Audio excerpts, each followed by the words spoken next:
서공녀. 세라는 아빠와 함께 인도에서 살고 있었어요. 어려서 엄마가 돌아가셨지만 아빠의 사랑을 듬뿍 받으며 행복하게 살고 있었어요. 세라가 7살 때 아빠가 말했어요. 세라, 아빠가 일 때문에 바빠지게 생겼구나. 그래서 영국 런던에 내가 지낼 학교를 알아봐 두었단다. 우리 세라 씩씩하게 지낼 수 있겠지? 런던에 온 세라는 모든 것이 낯설었어요. 하지만 곧 학교 생활에 익숙해졌어요. 세라는 누구에게나 친절한 성품 덕분에 학교에서 가장 인기 있는 아이였지요. 세라는 하녀 베키에게도 친절하게 됐어요. 책도 함께 읽고 케이크도 나눠 먹었어요. 세라와 베키는 둘도 없는 친구가 되었지요. 어느덧 세라는 11살 소녀가 되었어요. 세라의 11살 생일 파티가 한창 무르익을 무렵 미친 선생님이 새파랗게 질린 얼굴로 달려왔어요. 여러분, 파티는 이것으로 끝이에요. 세라의 아빠가 경영하는 회사가 문을 닫고 세라의 아빠마저 돌아가셨다고 하네요. 세라는 깜짝 놀라 엉엉 울었어요. 미친 선생님은 지금껏 세라를 돌보아준 학비를 받을 수 없게 되어 몹시 화가 났어요. 그래서 세라에게 성난 목소리로 말했어요. 너는 이제부터 가난뱅이 고아이니 당장 다락방으로 짐을 옮기고 베키와 같이 하녀 일을 하도록 해. 세라는 그날부터 건물 꼭대기에 있는 좁은 다락방에서 지내게 되었어요. 그리고 날마다 고되게 일만 해야 했어요. 미친 선생님의 기분이 좋지 않으면 하루 종일 아무것도 먹지 못했지요. 하지만 세라의 고운 마음은 어려운 환경 속에서도 변하지 않았어요. 추운 겨울날 세라는 미친 선생님의 심부름을 다녀오는 길에 빵집 앞에서 운하를 하나 주었어요. 아주머니, 혹시 동전을 잃어버리셨어요? 세라가 묻자 빵집 아주머니는 고개를 저었어요. 주인을 찾기는 어려울 거야. 내가 가지렴. 배가 고팠던 세라는 운하로 빵을 6개 샀어요. 그리고 빵집에서 나오다 가난한 소녀를 보았어요. 세라는 소녀에게 빵을 5개나 나눠줬어요. 빵집 아주머니는 세라의 고운 마음씨에 큰 감동을 받았어요. 세상에, 자기도 배가 많이 고파 보이던데. 어느 날 세라가 일을 마치고 다락방에 올라오니 창틀에 원숭이 한 마리가 앉아 있었어요. 그때 앞집에서 원숭이를 찾는 인도말이 들렸어요. 여기에 원숭이가 있어요. 세라가 얼른 인도말로 대답했지요. 그러자 앞집 창문에 인도 청년이 나타났어요. 영국 소녀가 어떻게 인도말을 할 줄 알지요? 7살까지 인도에 살았거든요. 반가워요.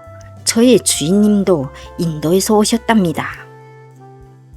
세라가 원숭이를 보내주자 인도 청년은 무척 고마워했어요.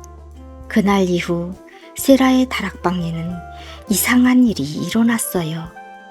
일을 마치고 돌아오면 방이 따뜻하게 데워져 있고 탁자 가득 맛있는 과자와 차가 차려져 있었어요. 베키, 이게 어찌된 일일까? 마치 마법과 같아. 마법은 그 후로도 계속되어 다락방에는 아름다운 물건들이 새록새록 늘어났지요. 세라와 베키는 다락방의 마법 덕분에 아무리 고된 일도 씩씩하고 즐겁게 할 수 있었어요. 어느 날 밤 세라는 끽끽 하는 소리를 들었어요. 이웃집 원숭이가 또 세라를 찾아온 거였지요. 이리 오렴. 오늘은 늦었으니 내일 데려다 줄게.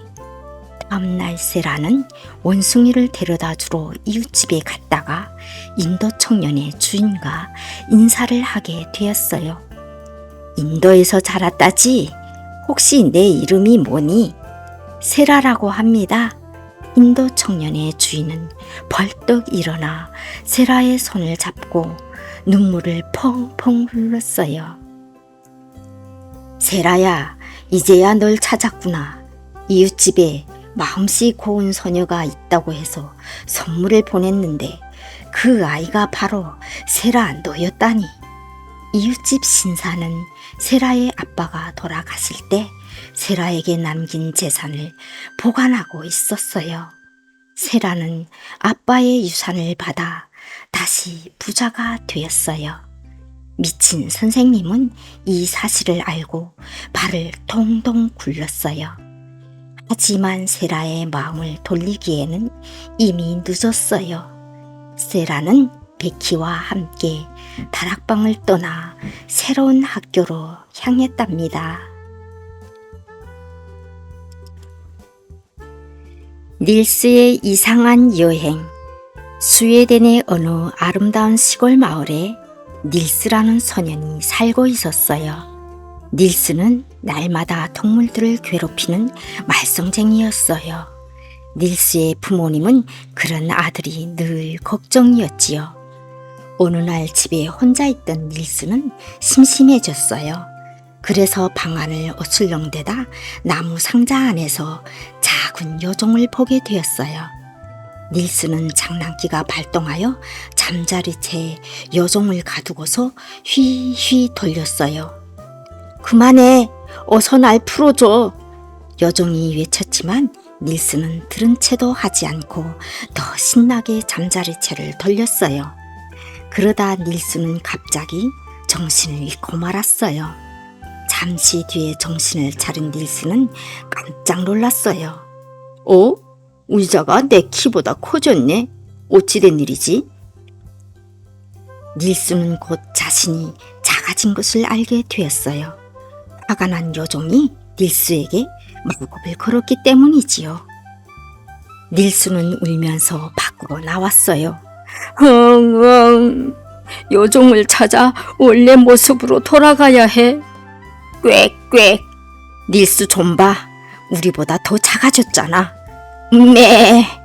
그러게 말이야. 우리를 괴롭히더니 포를 받았나 보군. 허허. 네. 닐스의 귀에 동물들이 수군대는 소리가 들렸어요. 뭐야?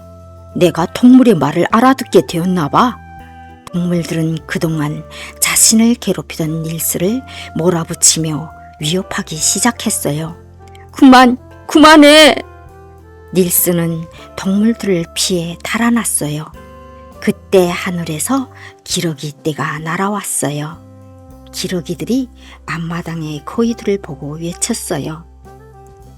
얘들아, 우리와 함께 북쪽 나라로 여행을 떠나자. 기러기의 말에 집 거위 모르텐이 따라가려고 날개를 퍼덕였어요. 모르텐, 넌 집 거위잖아. 가면 안 돼. 닐스는 모르텐의 목에 매달렸어요. 하지만 모르텐은 아무것 하지 않고 휙 날아올라 기러기 떼를 따라 날기 시작했어요. 닐스는 처음에는 겁이 났지만 하늘에서 내려다본 아름다운 세상의 모습에 금세 마음이 편안해졌어요. 모르텐도 기러기 떼와 함께 여행하게 되어 몹시 자랑스러운 마음이었지요. 하지만 기러기 떼와 함께 나는 것은 쉽지 않았어요. 해가 지고 쉬게 되자 모르텐은 지쳐 끙끙 앓았어요.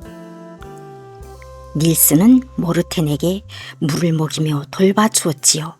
모르텐은 그런 닐스에게 고마워했지요. 하지만 기러기 대장 아카는 닐스가 못마땅했어요. 우리는 사람과 친구가 될 수 없어. 내일 날이 밝으면 집으로 돌아가. 그날 밤 잠을 자던 닐스는 부스럭거리는 소리에 눈을 떴어요. 어둠 속에서 여우가 살금살금 다가오고 있었지요. 이런, 기러기들이 위험하겠어. 닐스는 소리를 질러 기러기들을 깨웠어요. 여우는 기러기들이 푸드덕거리는 소리에 놀라 달아나 버렸지요. 고맙다 닐스, 우리와 함께 북쪽 나라로 가자. 기러기 대장 아카가 미소를 지으며 말했어요. 닐스는 펄쩍펄쩍 뛰며 기뻐했어요. 모르텐도 함께 기뻐했지요. 여행을 하던 중 닐스와 기러기 떼는 황새의 성리에 머물게 되었어요. 황새들은 심술궂은 회색 쥐들이 쳐들어온다는 소문에 걱정이 이만저만 아니었어요. 걱정 마세요. 제게 좋은 생각이 있어요. 닐스가 황새들을 안심시켰어요. 밤이 되자 회색 쥐들이 황새 성으로 몰려들어 성벽을 기어오르기 시작했어요.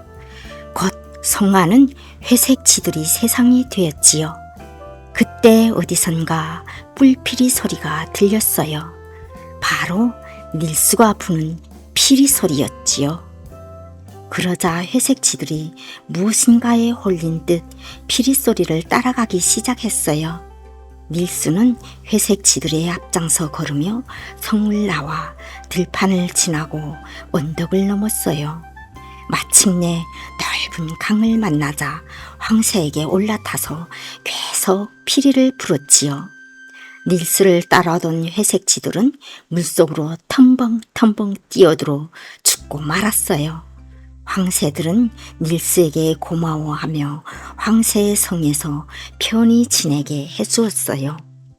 다시 여행길에 오른 닐스와 기러기 떼는 무사히 북쪽 나라에 닿았어요. 닐스는 집 거의 모르텐과 함께 북쪽 나라에서 행복하게 지냈지요. 그러다 닐스는 문득 집 생각에 우울해졌어요. 아빠 엄마가 얼마나 나를 찾고 계실까? 닐스의 그늘진 얼굴을 보고 기러기 대장 아카가 말했어요. 닐스, 봄이 되면 너를 고향 마을에 데려다 주마. 봄이 되자 아카는 기러기 떼를 이끌고 닐스의 고향 마을로 날아갔어요. 닐스가 집 앞마당에 내리자 눈 깜짝할 사이에 몸이 다시 예전처럼 커졌어요. 돌아온 닐스를 본 아빠와 엄마는 얼싸안고 기쁨의 눈물을 흘렸지요. 그 뒤로 닐스는 더 이상 동물의 말을 알아듣지 못하게 되었지만 누구보다도 동물을 사랑하는 착한 아이가 되었답니다.